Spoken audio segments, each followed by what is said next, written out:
Welcome back. Hope you guys are having a great day. I know I am. It's Friday after work. Got a couple days off now. Get to catch up on some more projects like this one for one. Been waiting for a couple days for this one. I don't know if you guys ever seen the stories or anything or follow me on Instagram, but right here is going to be for the Cadillac. It's actually brake rotors. So I've been needing it for a while. I think anybody that's ever gone through the experience of warped brake rotors understand that, you know, after using them for so long and they get warped, when you go to stop, you got a little bit of vibration and stuff like that, a little shakiness. So we're about to put an end to that now. I think these are the original brake rotors, and it's a 2008, so it's about time. So I always go with certain things when I go to upgrade or use OEM replacement or close to. So if you have been following along with the channel, you'll know as long as it's going to be an OEM-ish replacement, I usually go with 18auto.com and get their parts. Their parts are TRQ. If I'm going to upgrade things, I kind of stay consistent with brands. So usually cooling and stuff like that, maybe Mishimoto. When it comes to my Nissans, it's usually Z1 or limp mode tuning. So anytime it comes to brakes and rotors, especially rotors, but definitely brake pads as well, I usually get my brake pads and rotors if I'm upgrading the rotors, which I usually do. If I buy them, you know, once, unless I really need to in the future. But I'll go with R1 Concepts. R1 Concepts has never let me down. Growing up, when I started, you know, putting money into cars, I would get rotors and stuff like that, but get the cheap ones. And after a while, they end up warping again, or they're just not, they end up rusting real quick. The coating on them isn't right. They end up rusting real quick. So ever since I got R1 Concepts, just kind of rolled with them for a while. I never had an issue with any of my cars. So that's what we end up getting again for the Cadillac. So we'll go ahead and unbox that. I don't know too much more. It'll be more or less repetitive, but it will be an upgrade for this. I'm gonna go ahead and do it, but I'll probably time lapse over the whole install and then talk about it a little bit more. I won't be real in depth. I have a video about doing brakes and rotors. If you wanna check that out, I'll leave that down in the description below. You can review that and kind of what I usually go. It usually pertains the same way, unless it's a different, you know, style of caliper. This is the basic caliper, just like the car in the video that'll be posted down below. So if you want to see my steps and how I go through that to get that job done, the video will be available for you. So without further ado, I'm going to go ahead and unbox that.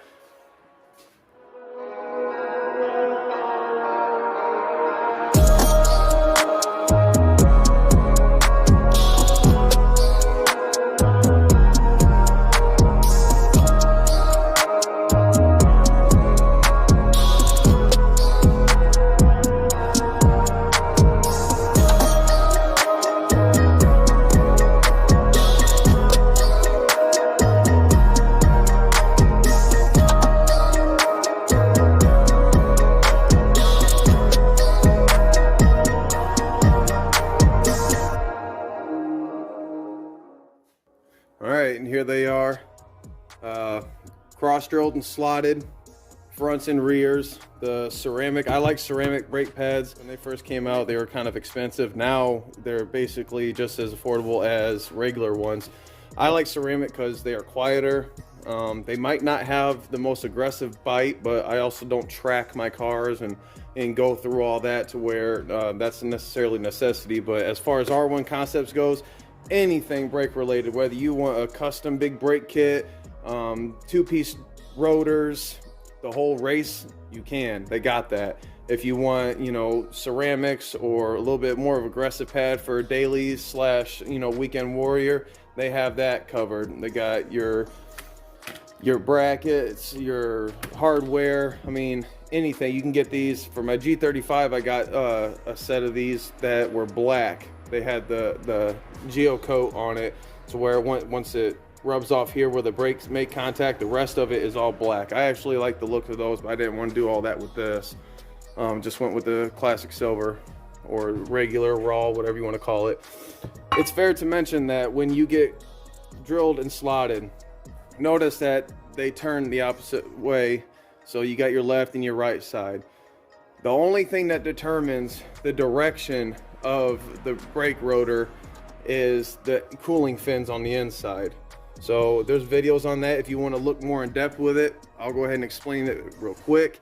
So these are all actually cooling vents. This being the thicker, bigger rotor, that's for the front, and then this one is for the rear.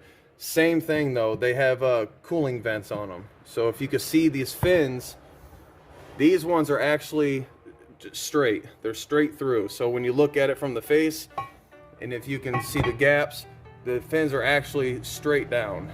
Okay? So that being said, it doesn't matter if this goes on the passenger side to where it looks like it's spinning this way, or if it goes on the driver's side where it looks like it's spinning this way. These aren't directional. Some might argue, but hear me out. Now, when you have the fins that are curved, you'll see some that are curved or even at an angle. So again, looking at it from the side, maybe instead of my fins on this one going straight down, the fins go like this. They follow the curvature of that.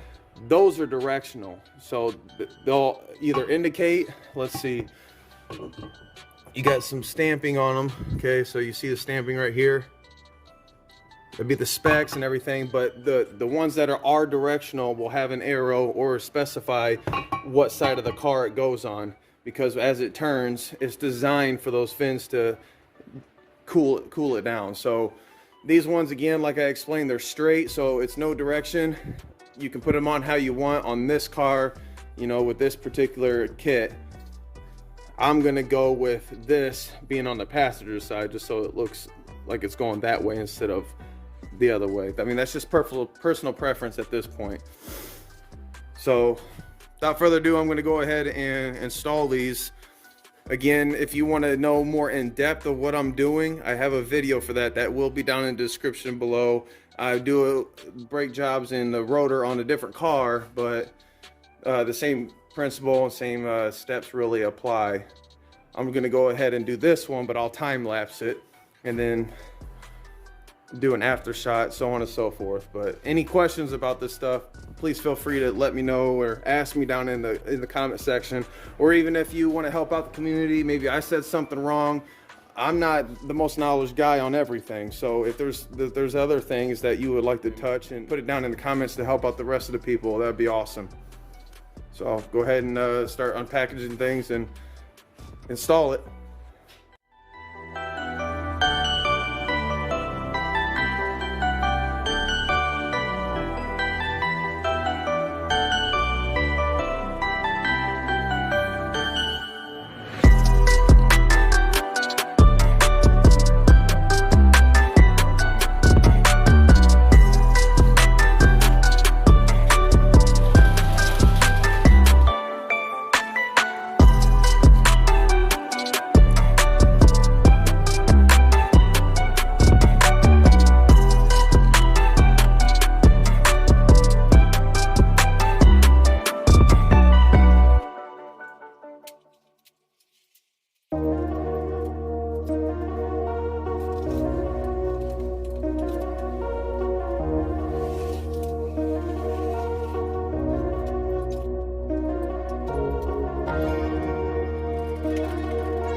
Okay, just so I don't leave you guys lost, I mentioned these in the video in the description, but I'm gonna go ahead and explain it for those that's just watching this video.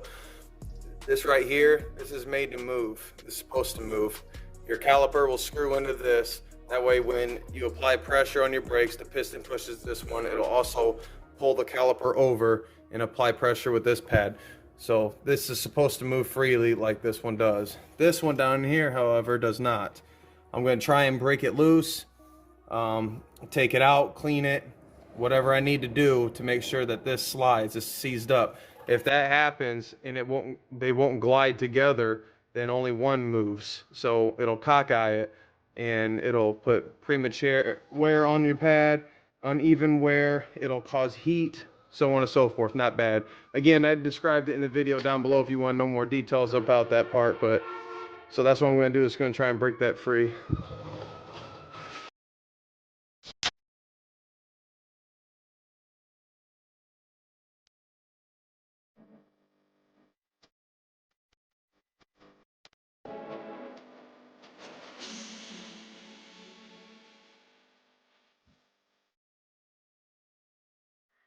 Here it is. See all that rust? It's supposed to be clean. Somehow water got in there, and I know this ain't the best seal, but as far as inspecting that boot, doesn't look like there's any rips in it. When you turn it back and forth though, you want to make sure that you don't rip it. I didn't rip it. So now I'm going to take a wire brush and clean that up real good, and then apply some of that that Seal Glide, that lube that I use for the brake pads. You want to apply some of that on there. That one slides really good. I'm not really going to worry about that. Well, maybe I'll pull it out and re-clean it. Might as well. I'm already in there. So that's what I'm going to do real quick. I'm going to clean this off camera. Okay, so I'm going to clean it this way. Get Scotch-Brite, kind of spin it. You don't want to use sandpaper and stuff. You don't really want to make it too coarse and scratch the heck out of it, because then it almost defeats the purpose of having it smooth and slick and moving. But a little Scotch-Brite, you're not going to get it perfect because it's got the little pitting on it and the rust. You could buy a new one if you want to. I'm not doing that in this case. I'm going to just clean it as best as possible, lube it, and then move on.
Alright, so this side's done.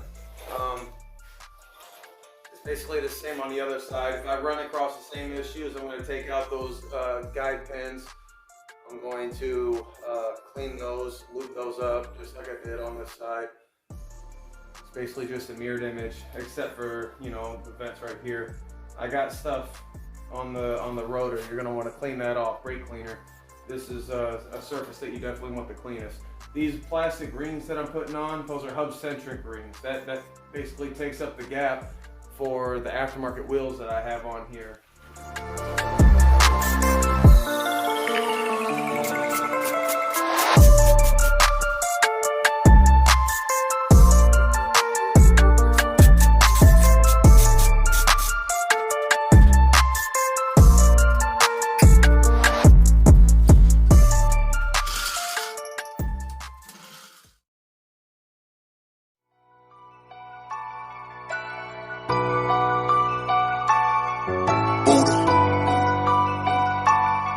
What's going on, Juco?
Alright, quick little wash, then worry about drying it off and stuff. Want to get some of the dirt and stuff off from the drive to work this week.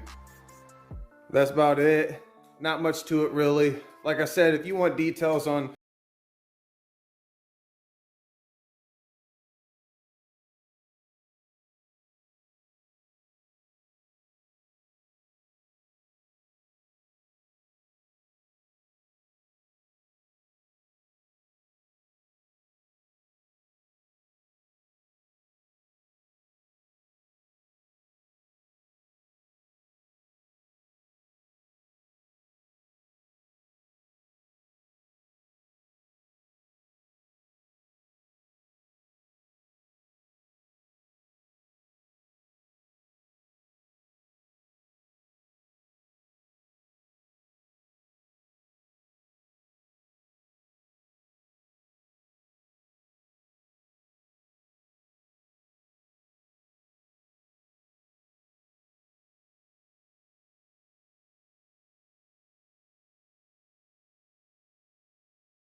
bolt-on tune, stuff like that. You can see it on my Instagram.